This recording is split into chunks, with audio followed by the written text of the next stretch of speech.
Good afternoon everyone. आज हम बात करेंगे एक न्यू चैप्टर के बारे में। चैप्टर नंबर 14 है फैक्टराइजेशन।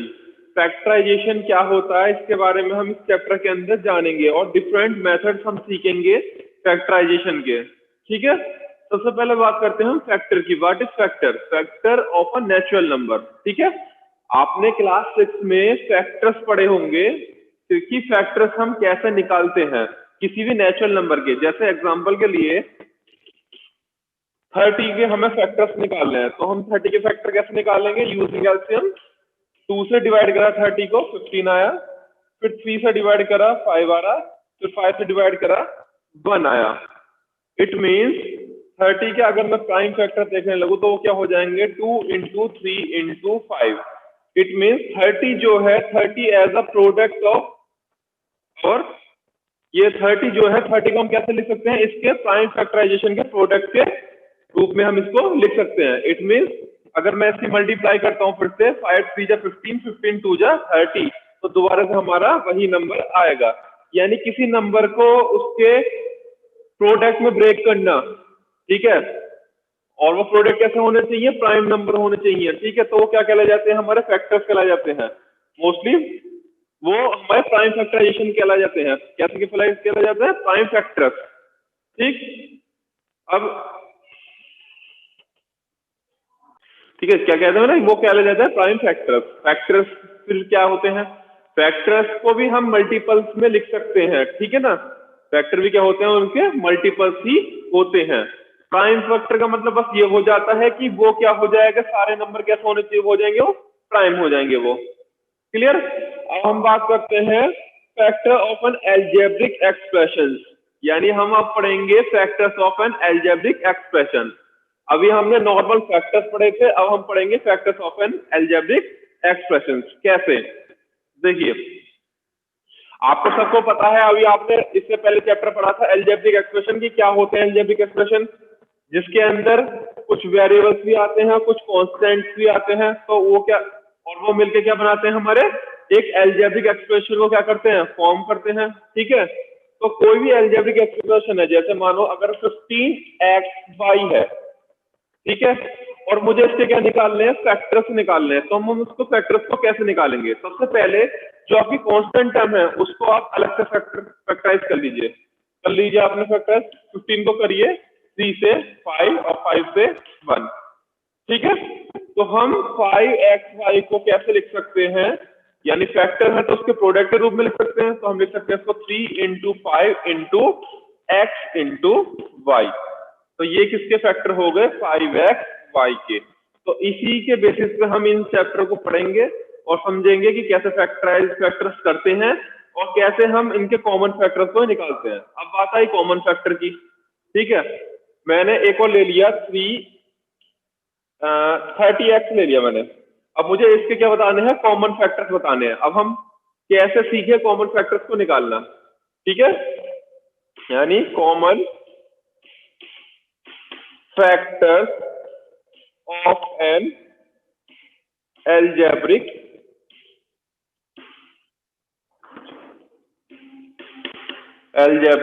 एक्सप्रेशन।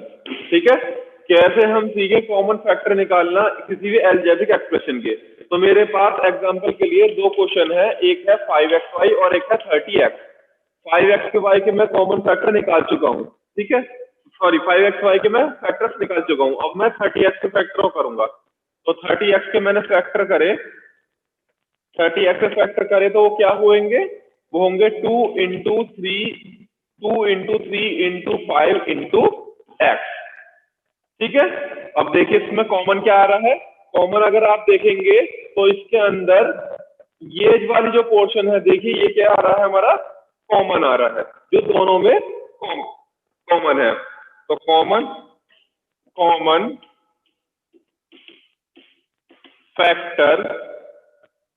फैक्टर्स ऑफ किसके?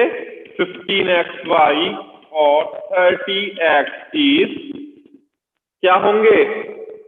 Is 3 into 5 into x, that is 15x। तो ये आ जाएगा, इसका आंसर आ जाएगा ये। ठीक है, ये इसका क्या आ जाएगा? आंसर आ जाएगा।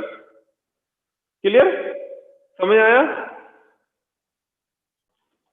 देखिए इसमें एक टॉपिक और है, irreducible factors. Irreducible factor is a factor which can not be express further as a product of its factor, यानी वो अपने द्वार से फैक्टर के रूप में नहीं लिखे जा सकते, रिड्यूस नहीं किए जा सकते। ऐसे फैक्टर्स को हम क्या कह देंगे, इररेड्यूसिबल फैक्टर्स कहते हैं। जैसे एग्जांपल के लिए देखिए, अगर मैं लेता हूं 3x, 3x से मैं फैक्टर करता हूं, तो 3x के फैक्टर मेरे क्या होंगे, यानी 3 इंटू एक्स, 3 इंटू एक्स करोगे तो फिर से 3x आ गया। तो ये ऐसे कुछ हमारे एल्जेब्रिक एक्सप्रेशन है जिनको हम रिड्यूस नहीं कर सकते, यानी हम रिड्यूस करेंगे तो द्वार से हमारा कोई चीज आएगी। तो ऐसे फैक्टर क्या कहलाए जाते हैं, इररिड्यूसिबल फैक्टर्स कहलाए जाते हैं। क्लियर? देखिए अब बात करता हूं मैं एक एग्जांपल की। एग्जांपल नंबर हम 1 लेते हैं, इससे और क्लियर हो जाएगा। मेथड ऑफ कॉमन फैक्टराइजेशन क्या होता है, 12a² प्लस 15ab², 15ab²। अब हमें इसके अंदर क्या निकालना है, कॉमन फैक्टर फाइंड करना है। ठीक है, क्या फाइंड करना है हमें, कॉमन फैक्टर को फाइंड करना है। ठीक है, अब कॉमन फैक्टर हम कैसे फाइंड करेंगे, इसके अंदर हम सबसे पहले हम किसके फैक्टर करेंगे, फैक्टर ऑफ 12a²b। करिए 12a²b के फैक्टर क्या होंगे, 2 इंटू 2 इंटू 3, यानी 2 इंटू 2 इंटू 3 ये क्या हो गया, 12 हो गया। और a²b के फैक्टर क्या होंगे, a² का फैक्टर होगा a इंटू ए और b का फैक्टर होगा इंटू b। ठीक है, ये किसके हो गए फैक्टर, 12a²b के। अब factor of 15ab², 15ab² that is क्या होंगे 15ab² के, 3 इंटू 5 इंटू ए इंटू बी इंटू बी। ये क्या हो गए, किसके फैक्टर हो गए, 15ab² के। अब हमें क्या निकालने हैं, कॉमन फैक्टर निकालना है। ठीक है, तो common factor of 12a²b plus 15ab² is, कौन कौन से हो जाएंगे, देखिए कॉमन इसमें क्या आ रहा है, 3 आ रहा है, देखिए एक तो, और क्या कॉमन आ रहा है इसके अंदर, a कॉमन आ रहा है, और एक क्या कॉमन आ रहा है, b कॉमन आ रहा है। तो 3ab क्या हो गया कॉमन फैक्टर का, 3ab इज 3ab। ये क्या आ जाएगा, ये एक ऐसा फैक्टर होगा, ये एक ऐसा एक्सप्रेशन है जो दोनों टर्म्स में हमारे क्या होगा, कॉमन होगा। ठीक है, अगर मैं यहां भी देखना चाहूं तो अगर मैं यहां से 3 कॉमन लेता हूं तो कितना बच जाएगा इधर, यहाँ पे यहां बचेगा बेटा आपका 4, ठीक है, क्योंकि 3 4 जा 12। और अगर मैं यहां से 3 कॉमन लेता हूं तो इधर क्या बचेगा, यहां बचेगा 5। ठीक है, क्लियर? अब देखिए हमने कॉमन फैक्टर निकाल लिए 3ab। अब देखिए इसको आगे कैसा करेंगे हम, अब 3ab हमें क्या ले लेना है, कॉमन लेना, इन दोनों फैक्टर में से हमें क्या लेना है, कॉमन लेना है। तो लेते हैं 3ab को मैंने कॉमन ले लिया। ठीक, तो अब देखिए इस टर्म में क्या क्या टर्म बचेंगी। अगर मैंने यहां से 3ab कॉमन ले लिया, देखिए 3ab कॉमन ले लिया तो क्या बचेगा, 2 2 जा 4, 4a, कितना बच जाएगा यहाँ पे, 4a प्लस, क्योंकि प्लस का साइन बीच में है। अब यहां से मैंने क्या कॉमन लिया, 3ab कॉमन ले लिया। जब हम इसमें से 3a और b को निकाल देंगे तो कौन कौन सी टर्म बचेंगी, 5b, क्या बच गए यहाँ पे, 5b। तो इस तरीके से आप इस क्वेश्चनों को करेंगे। ठीक है, क्लियर? चलिए अब आगे चल, ठीक है। अब एक और हम टॉपिक की बात करेंगे, हम बात करेंगे फैक्टराइजेशन ऑफ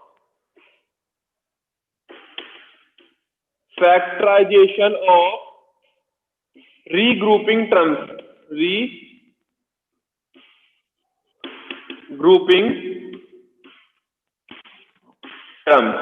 क्या होती है रीग्रुपिंग टर्म्स, पहले हम इनको जानेंगे। What is regrouping terms? बेटा रीग्रुपिंग टर्म्स हमारी वो टर्म्स होती हैं जिनमें हम आसानी से फैक्टराइज नहीं कर पाते।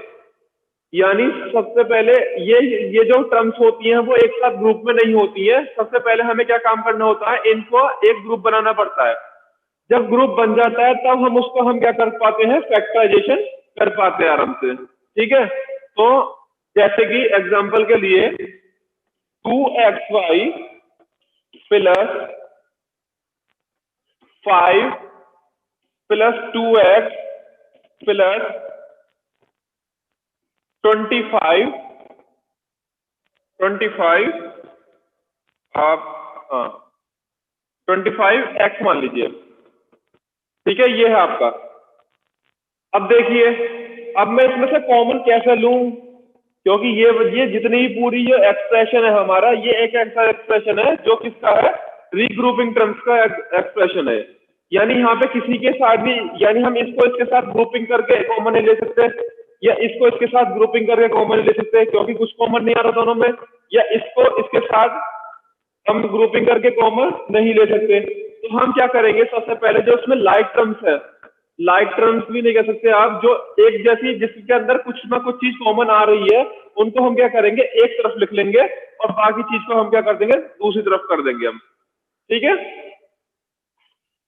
इसको आप बनाइए, इसको ऐसा करिए, इसको लिख दीजिए 5z और यहां पे भी z बनाइए। ठीक है ना, क्लियर। तो देखिए अब हम क्या करेंगे, जो हमारी टर्म है पहली 2xy, और देखिए थर्ड टर्म 2x, इसमें क्या कॉमन आ रहा है, 2x तो कम से कम कॉमन आ ही रहा है। तो हम क्या करेंगे, 2xy को 2x को क्या लेके करेंगे, एक तरफ लिख लेंगे, यानी 2xy प्लस 2x। अब कौन सी टर्म बची हमारी, अब देखिए 5z बची हमारी और 25z बची। इसमें से हमारा क्या कॉमन आ सकता है, एक तो 5 भी कॉमन आ सकता है और z भी कॉमन आ सकता है। तो हम इसको क्या करेंगे, एक तरफ लिख लेंगे, 5z प्लस 25z। ठीक है, अब देखिए इस पूरी टर्म में से, यानी ये जो पहले जो टर्म्स है हमारी, इसमें से हम क्या कॉमन लेंगे, 2x को कॉमन लेंगे। किसको कॉमन लिया हमने, 2x को। फिर हम क्या करेंगे, एक ब्रैकेट लगाएंगे। ठीक है, ब्रैकेट लगा दिया। अब देखिए अगर मैंने यहां से 2x को कॉमन ले लिया तो यहां क्या बचा हमारे पास, y बचा। और अगर मैंने यहां से पूरे 2x को कॉमन लिया तो यहां क्या बचा मेरे पास, 1 बचा। ठीक है, अब देखिए फिर प्लस का साइन लगाया। अब मैं इसमें से और इसमें से क्या कॉमन लूंगा, 5z कॉमन लूंगा। तो मैंने 5z को कॉमन लिया, तो 5z को अगर मैंने कॉमन लेता हूं तो यहां कितना बचेगा, यहां 1 बचेगा, क्योंकि पूरे 5z में से 5z मैंने कॉमन ले लिया, 1 बचा। और इस तरफ क्या बचा, 5 25 होते हैं और z तो हमने कॉमन ले लिया है, तो यहाँ पे क्या बच जाएगा आपका, 5 बच जाएगा। समझ आया, ठीक है। तो ये क्या बचा हमारा, ये बचा 2, ये बचा 5z अगर मैं कॉमन लेता हूं तो 1 प्लस 5 बच गया। ठीक है, अब देखिए इसको आगे करते हैं हम। अब क्या करेंगे हम, जो ये वाली टर्म है और ये वाली जो टर्म है जो हमने दोनों में से कॉमन निकाली है, इसको क्या करेंगे, एक ब्रैकेट में लिख लेंगे। ठीक है, या इसको इसको आप इसको ही ऐसे रहने दीजिए, अलग मत देखिए इसको थोड़ा और सॉल्व कर लीजिए बस। 2x ये हो जाएगा मेरा y प्लस 1 और प्लस 5z, और ये हो जाएगी हमारी टर्म 6 इंटू 6। ठीक है, क्लियर। तो इस तरीके से हम इसको सॉल्व कर सकते हैं। ठीक है, और देखिए अब इसको और सॉल्व करना चाहें तो 5 6 क्या हो जाएगा, 30 z हम इसको लिख सकते हैं। और वैसे ही अगर हम देखते तो यहाँ से भी हमारा कितना आ रहा था, 30z भी आ रहा था। तो हम इसको और लिख सकते हैं 2x plus Y plus 1 plus 30z। ठीक है, बताइए कोई प्रॉब्लम की। चलिए अब हम बात करते हैं एक्सरसाइज 14.1 की। ठीक है, तो जो अभी तक हमने जो 2 टॉपिक्स पढ़े हैं, ठीक है, यानी फैक्टराइजेशन ऑफ अ कॉमन, यानी common factor of a given terms, और दूसरा पढ़ा है हमने factorisation of a irregular terms. ठीक, अब उनका इनका यूज करके ही हम एक्सरसाइज 14.1 को क्या करेंगे, सॉल्व करेंगे। तो 14.1 के पहला क्वेश्चन है, इसके अंदर है बेटा find the common factor of the given terms. हमें कॉमन फैक्टर बतानी है गिवन टर्म्स की। तो देखिए पहला क्वेश्चन देखते हैं, सिंपल क्वेश्चन नंबर 1 का ए पार्ट जो है, 1 का ए पार्ट है 12x 36, 12x एंड 36, इसके हमें क्या बताना है, कॉमन फैक्टर्स बताने हैं। ठीक है, तो निकालिए सबसे पहले फैक्टर ऑफ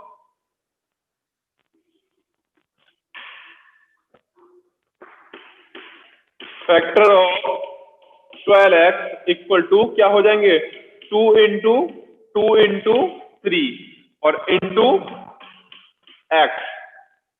अब निकालिए फैक्टर ऑफ 36, 36 के फैक्टर कितने होंगे, करिए 36 के फैक्टर करेंगे तो आप कैसा आएगा, 2 into, फिर 2 से करेंगे 18 आएगा, फिर 2 से करेंगे फिर आ जाएगा 3 into 3, 3 3 जा 9, 9 2 जा 18, 18 2 जा 36।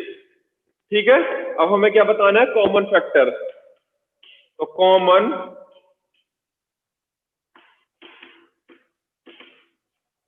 Factor of 12x and 36 is, अब देखिए कॉमन फैक्टर क्या आ रहा है बेटा इसके अंदर, अगर आप कॉमन फैक्टर की बात करेंगे तो देखिए 2 into 2 into 3, इसमें भी आ रहा है 2 into 2 into 3, इसके अंदर भी आ रहा है, that is 2 into 2 that is 4, 4 3 जा 12।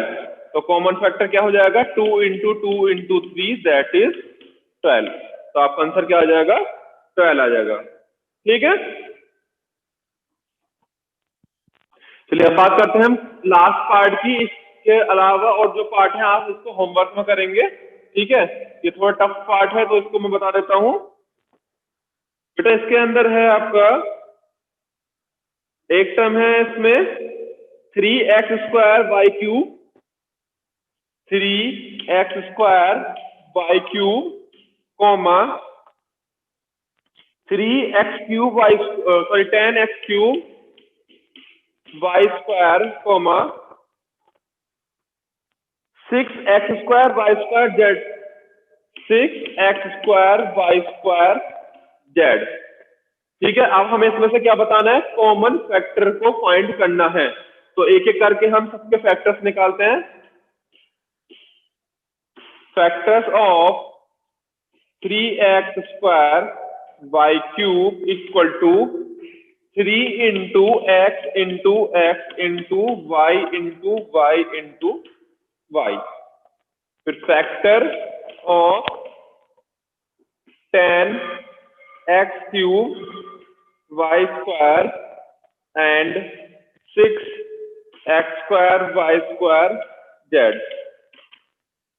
ठीक है, तो देखिए हम इसमें निकालते हैं, 10 के क्या हो जाएंगे, 2 into 5 हो जाएगा, और x का क्या हो जाएगा, x into x into x, और y का क्या हो जाएगा, y into y।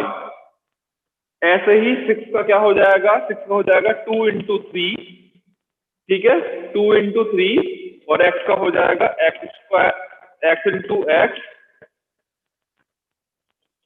क्या हो जाएगा, x into x, और y का हो जाएगा y into y, और z का z। यहां तक क्लियर। इसके बाद हम क्या निकालेंगे, कॉमन फैक्टर निकालेंगे। Common factor of 3x² y cube comma 10x³ y square comma 6x² y square Z is, क्या क्या हो जाएंगे कॉमन फैक्टर बेटा इसके। देखिए अब इसके अंदर ध्यान से, अब देखिए x into x और y into y, यहां भी x into x और y into y, और यहां भी x into x और y into y। ठीक है, यहाँ पे देखिए, अगर देखा जाए तो देखिए यहाँ पे 3 y नहीं आ रहे और यहाँ पे 3 x नहीं आ रहे, तो 3x और 3 y कॉमन नहीं ले सकते। नीचे वाले में देखिए, नीचे वाले में 3x नहीं आ रहे ना 3y आ रहे, ठीक है। तो जो कॉमन आ रहा है वो कॉमन क्या आ रहा है, एक्स स्क्वायर और वाई स्क्वायर, ठीक है। अगर हम डिजिट की बात करें तो देखिए यहाँ पे क्या है 3, यहाँ क्या है 2 और 5, और यहाँ क्या है 2 और 3, तो यहाँ से भी कुछ हमारा कॉमन नहीं बनना। तो सिंपल इसके अंदर क्या आ जाएगा, is x into y equal to x square y square. अगर आप इसमें से भी देखना चाहें तो देखिए x square y square, x square y square और एक्स स्क्वायर वाई स्क्वायर ही टर्म जो है जो वो कॉमन आ रही है, बाकी इसके अलावा कॉमन कुछ नहीं आ रहा, ठीक है।